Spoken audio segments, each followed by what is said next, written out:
Hi everyone, we're so excited today. We're here with Myrtille from, did I pronounce it okay? Yes, perfectly. We did a little bit of practice before, from Monochrome Atelier here in Paris. My favorite ceramicist ever.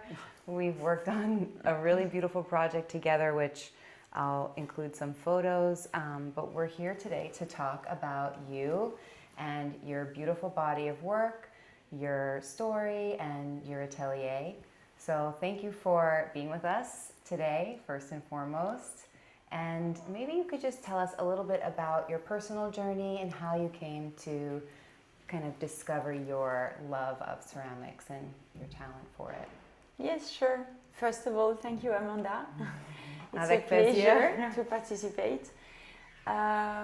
So I grew up in south of France, and for me it means to be close by of nature and the sea, the light. So it was a very important start. And in a village called Saint-Paul-de-Vence. So it's quite a well-known village for his art. Very artistic, yeah. Exactly. So I grew up with this, Wow. and I think it's very important for me. I didn't realize when I was a kid, of course, but growing up, I felt that art is very important for me. Wow, I knew you must have had some artistic surroundings because you can just feel it in every piece that you do here, but I do really love that village. It's very, very beautiful there. When did you discover clay, and how did you know you had a gift for working with clay? And since that age, I was always busy with my hands, creating something, playing with Play-Doh, and drawing a lot, watching nature, birds. So it was really instinctive and natural. And then I came to Paris to studying graphic design and art direction. So it was again around artistic subject, but not really handwork, because at this time we started to work already on computer. So it was much more about to build an eye, you know, shape and color and graphism and everything. And then I wanted to go back to something manual, with doing by hand, touch materials and creating some texture. So quite quickly I go back to clay, and I can say that I discovered that I was good at that at this time, but I really enjoy to do it, and it was very natural for me. And what was one of your first clients or projects that was memorable for you, where you felt like, okay, maybe this is my future, this is what I'm going to do? I moved to Dubai. Amazing.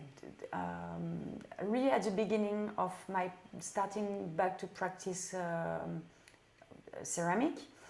And for me, I didn't have this intention to be a ceramist. It was just a time to enjoy, you know. It was during my congé for birth, you know, before. And maternity leave. Exactly. So I had time for me, and I started to practice.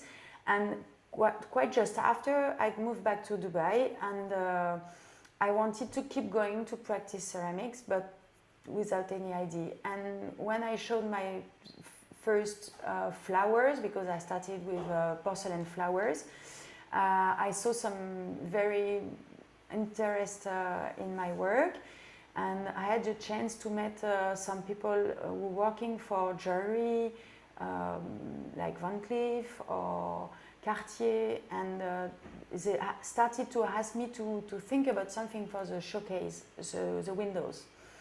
it was very interesting and amazing. Unfortunately, it stopped because it was not asked by Paris.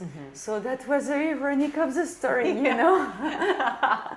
But anyway, it was very interesting, and it gave me a little bit of confidence and some nice connection after that, like for restaurants, for interior designer. And I did an art residency there as well. Very interesting, and I was involved with craft, local craft, to do my project. So it was amazing. Very nice experience. That's a beautiful, and that's how you and I also connected initially. Was we did a little project together, and I know now, you know, before we started, you were saying you're doing quite a bit of B2B, and so whether it's, you know, bigger brands, luxury brands, or homeware brands, you know, you did, I think you got a really nice foundation with the work that you started there in Dubai. And when you think about your inspiration, and your shapes are so unique, I think, you know, we'll take some really good close-ups, but they're so, everything is so beautiful and delicate, but also strong. And when you think of your inspiration, I know you mentioned nature, but for your forms and your colors, is there anything specific within nature, like the ocean or the forest, that you just feel like you, when, you know, I know you're going to Greece, maybe that's your secret, where you feel like you really get connected to your ideas? Yes, nature is a really big inspiration, as many artists. So, but maybe my formation of as a graphic designer or art director, it's to catch some particularity of the nature, maybe much more as a texture, or maybe some graphism in the nature, like in mineral, you can have this line or shape, very round but not totally round. So I'm very sensitive of that. And after architecture as well is very inspiring.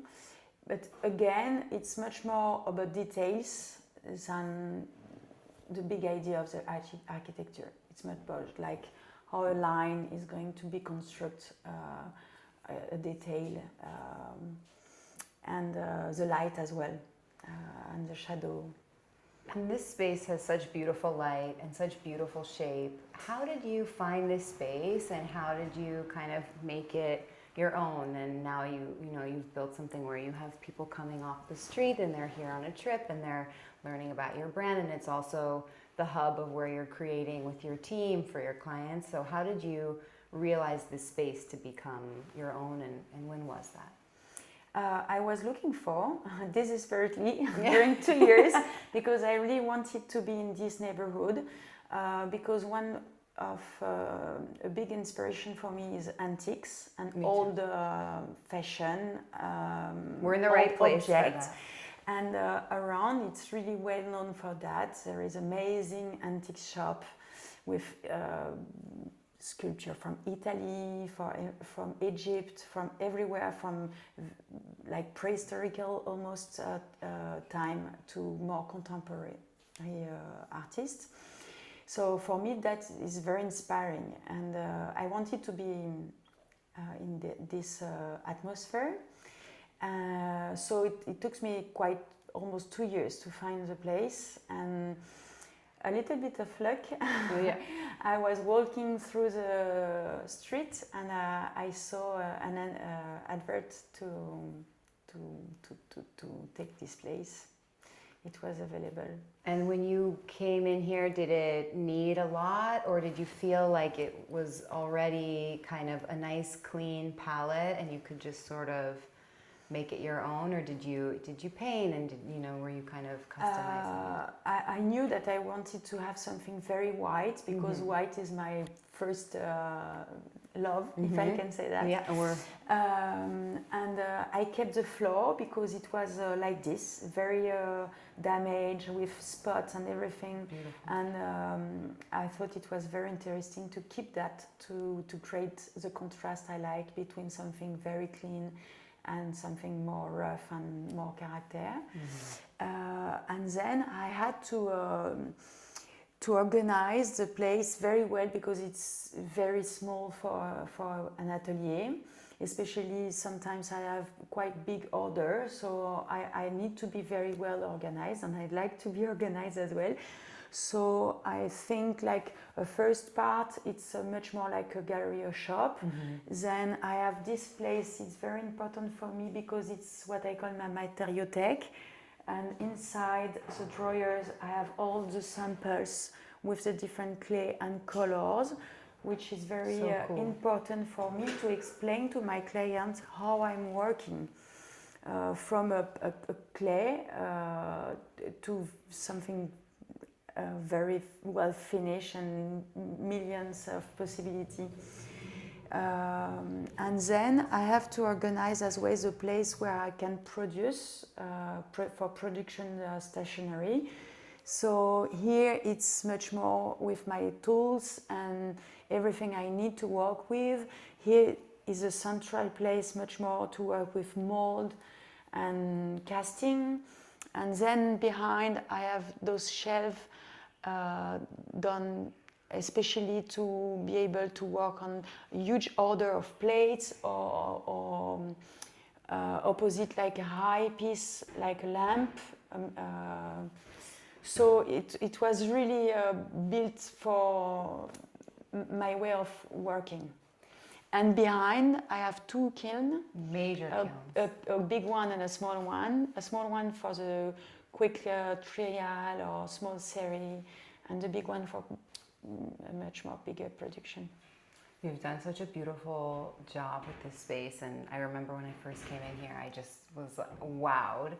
And you know, when you talk about texture and you know the bowls that you made for the client that I was working with had actual sand on the clay, and so I was, you know, saying before, they were so delicate but so sturdy. They flew from here to New York and then Miami for this big, beautiful, you know, celebrity dinner, and everything was perfect, not a, you know, a grain of sand out of place. So you've definitely built it to your specification in here, and it's just really thoughtful. Every little corner, you know, maybe it's small, but it's mighty. I think it has a really, really beautifully thought out flow and beautiful light. Yeah, thank you. What are you most excited about looking ahead? You know, I know you're going to go on your vacation, and then we were talking a little about Design Week, and just in general, are there any projects you have now or things you're looking forward to for the rest of the year? Yes, Design Week is always a very exciting moment, because that's an occasion to build exhibition, to participate with brands or events. So I will organize something here, and I will probably participate to another event. It's not settled to the exactly for now, but very soon. Yeah. But I'm sure it's going to be very nice, and it's anyway the occasion to show new product. So this year it's going to be a new collection, same shape, but I'm working on colors. I want to work like different white, like white, slightly yellow, slightly beautiful. Pink, very subtle nuance. And I'm working on bigger pieces as well. Like a lamp is always a nice subject for me. So I'm going to do this drawing. It's a big lamp like the black one behind you, but it's going to be cream, like almost white, but not totally white, with shelf and mirror and hang parts. That's like a dresser almost. Exactly. Beautiful. Exactly. So 3 pieces in one. Wow. I mean, we're seeing some little sneak peeks of what's to come, and like you said, we won't say, but there's some beautiful hints in here for Design Week and the rest of the year for you. And my last question for you is, what does designing a life mean to you as a creative and an artist, and you know, a woman founder of this successful business? What does that mean to you? That's a good question. I think it's about creating our own life.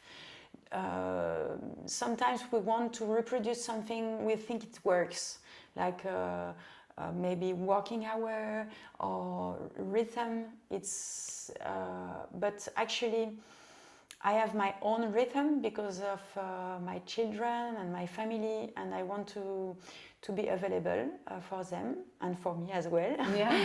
So I organized my schedule to be available enough for them and for me, but as well for my clients, because I want to be totally dedicated to them when I need to be.